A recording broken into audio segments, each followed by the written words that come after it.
Hey, what's up? I'm Adam with Aerial Motion Photography. Welcome back, or welcome to my channel. In this video, I'm going to be doing a review of the brand new Freewell Variable ND times mist filters. And if you haven't heard of these filters or know what a mist filter is for drones, that is okay, because they are brand new and they're the only variable ND with mist filters made for DJI drones. In this video, I'm going to be doing a review and sharing you guys some footage using these filters. So if that sounds interesting, let's get into it.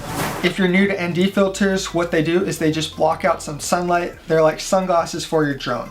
When you do not have a filter and you're in video mode, your drone has to be at a really high shutter speed to be able to compensate for all that light.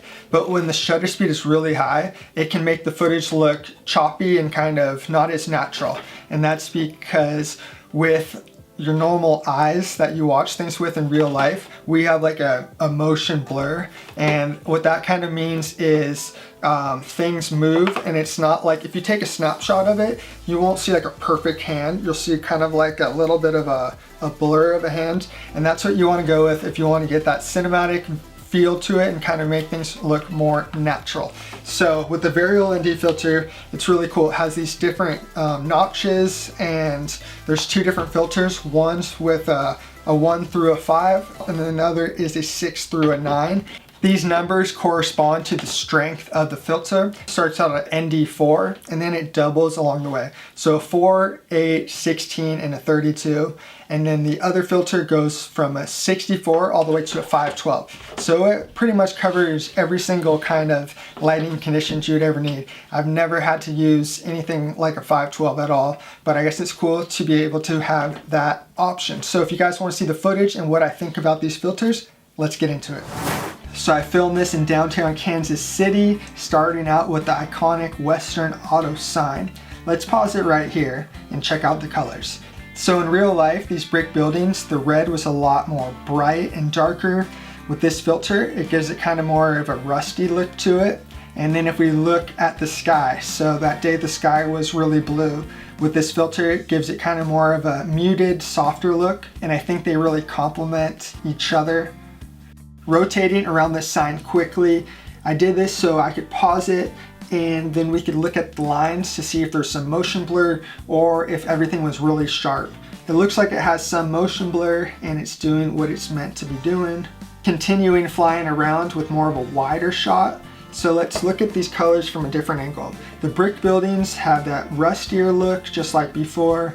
In the background, you can just see downtown, and it has more of a comic book-like feel to it. Flying towards downtown.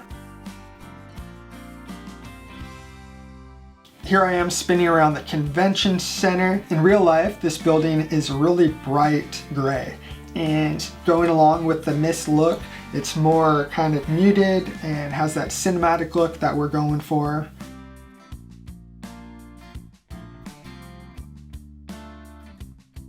This is the final shot of the video, and I did this because there's multiple layers to it. So if we look in the foreground, we can see that there's the glass, and even with the misty look, it still gives it that more cinematic, kind of more muted view to it, but you can still see through the glass, which I think is pretty cool that it doesn't just eliminate the clarity.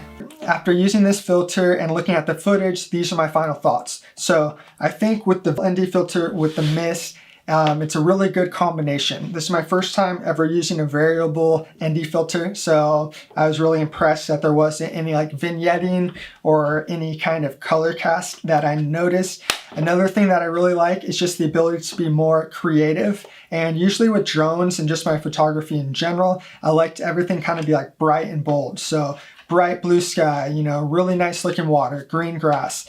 And with this filter and with the mist effect, it really just gives it the more like dreamy, floaty kind of look. And I think that's really cool to do if you want to go for something more creative. Another plus is that these are variable ND filters. So what that allows me to do is just bring 1 or 2 of these with me so I can have my normal set, and then I can also be creative without having to carry around an extra case of filters. So I think that's really cool. And yeah, so I'd like to see what you guys have to say in the comments. Let me know if you guys like the style.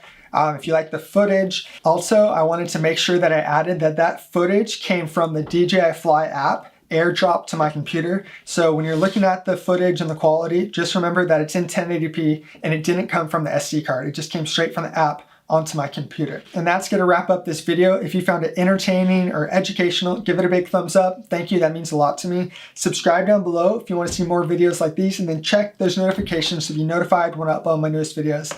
As always, my name's Adam, fly safe, take care, peace.